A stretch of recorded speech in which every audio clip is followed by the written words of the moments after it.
I will continue with what I have been reading from Malfuzat of Hazrat Mirza Ghulam Ahmad sahib, and this is from pages 102 and 103. When two things are rubbed together, then that friction creates heat. In the same way, for a man to love this world and the things of this world creates a heat in his heart which burns out the love of Allah.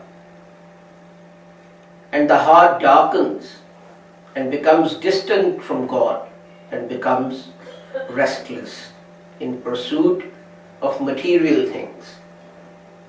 However, when your connection with the things of this world arises from your love of God, and love of these things arises out of love of Allah, then the heat that is created by this burns love of everything other than love of God in your heart. And in its place, the heart is filled with light and nur. Then God's will becomes your will. And the purpose of the individual's will becomes the purpose of God's will. When an individual reaches that state, the love of God becomes for him his life. Just like the other necessities of life. His life needs God, but only God.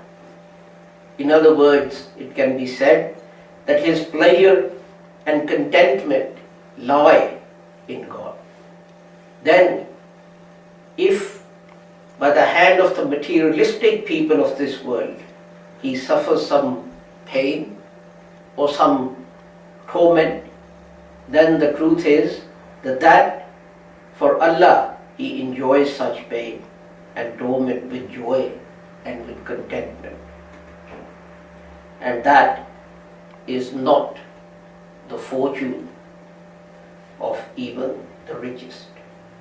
To live one's life otherwise is to be in hell.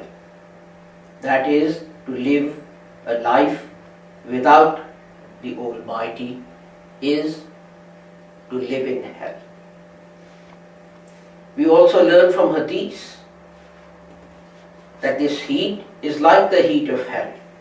The trials and tribulations from which man suffers in this life are examples of hell in the hereafter, so that he may learn something of the next world and provide evidence of reward and punishment, and to refute such absurd concepts as salvation.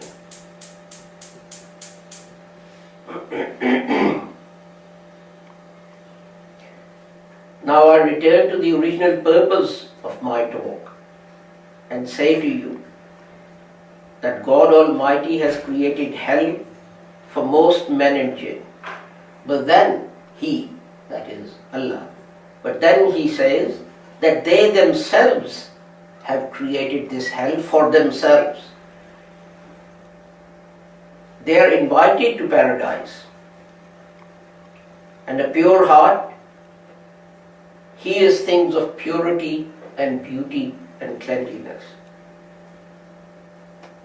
But the man with an evil mind acts on his thoughts and evil intentions. Thus, there will be hell in the hereafter, but he will not be free of hell of this world. For the hell of this world shows him what is to come in the hereafter.